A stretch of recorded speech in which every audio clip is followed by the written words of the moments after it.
friends, there have been a lot of discussion on the group about vibrations, Om, the sounds of planet.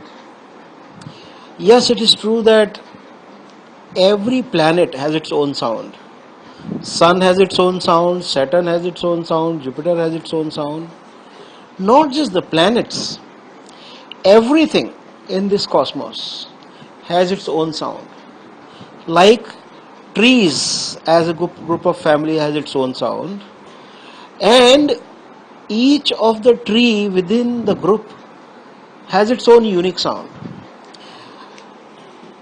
See, even the latest and the grandest theory of science, that is called the string theory, also confirms that. String theory says that everything in the cosmos, everything, smallest of the entity or the biggest of the entity, started as vibration. Everything which we see as matter, be it planet or be it animal or be it a tree, everything started as vibration.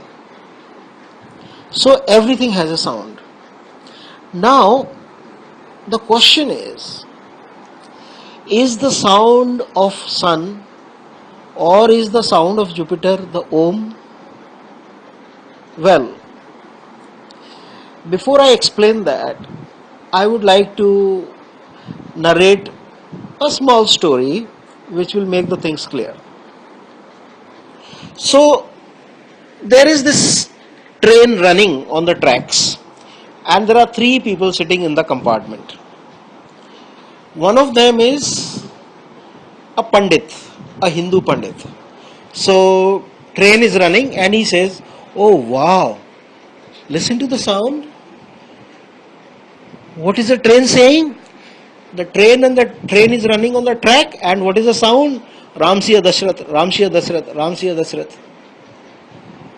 Now, next to him, Maulvi is sitting. Maulvi says, no, this is not the sound. Listen carefully. What is the sound? Sound is Allahu Akbar, Allahu Akbar, Allahu Akbar. Now there is also a vegetable vendor sitting there. No, he says, no, nothing. Both of you are talking bullshit. Listen carefully. It is saying, Alu Mirch Adrak, Alu Mirch Adrak, Alu Mirch Adrak.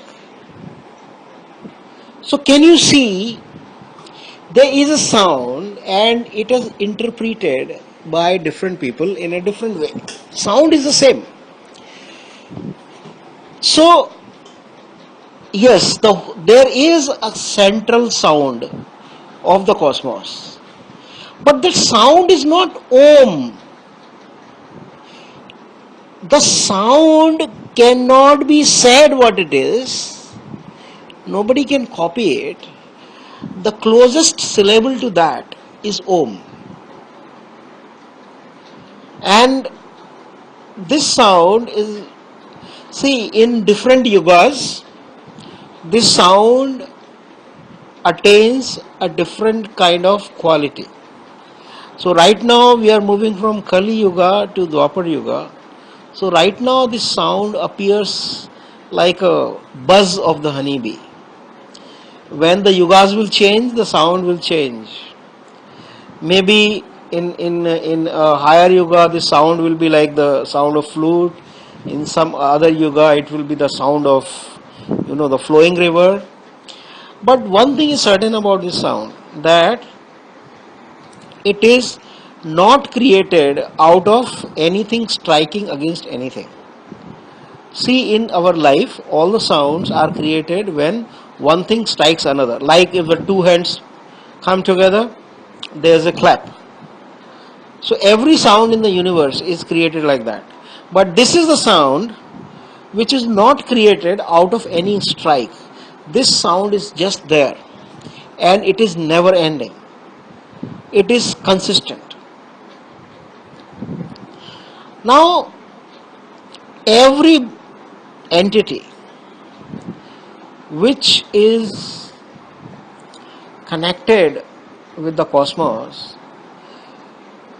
will have an ending as mm, mm.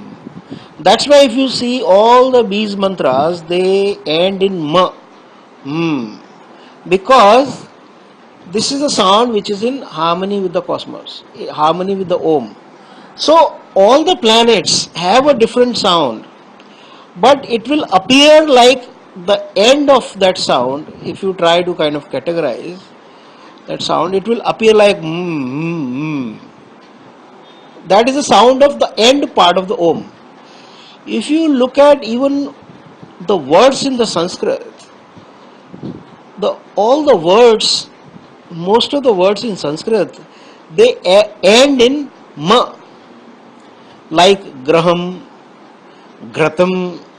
So they are ending in ma, and that ending in ma is basically showing that everything is basically integrated with the cosmos.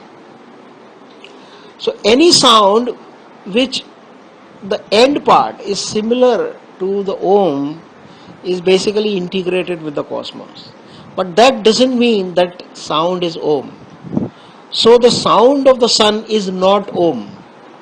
The sound of the Saturn is not Om. Yes, it is integrated with Om,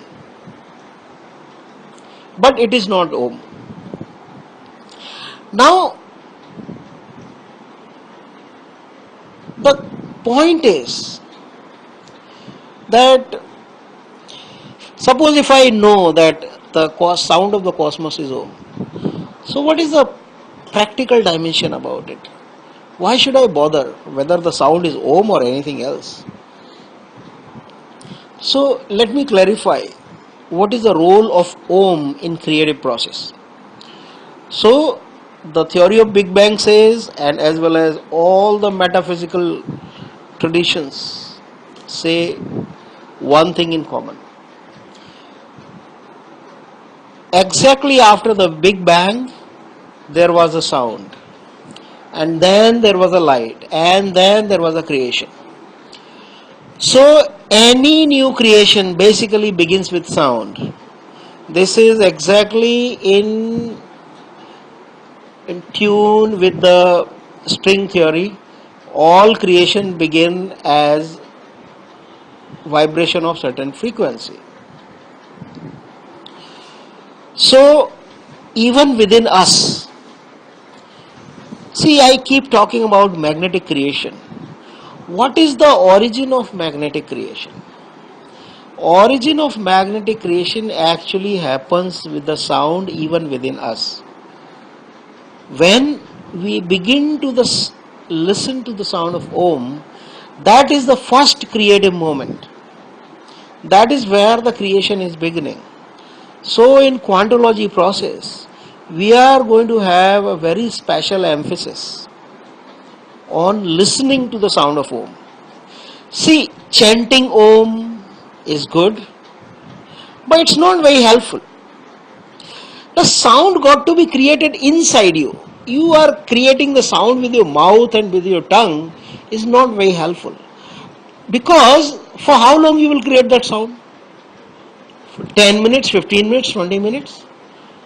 But we are looking for that sound which will be there always, 24 hours. It will never stop. When you access that sound, that's when the creation in you will begin. And in Quantology, we'll have a very special focus that everybody gain access to that creative potential which lies within us. So listening to the sound of Om is the first step towards, first major step, I would say, not the first step, but the first major step to start discovering our uniqueness. All the best, friends. Thank you very much.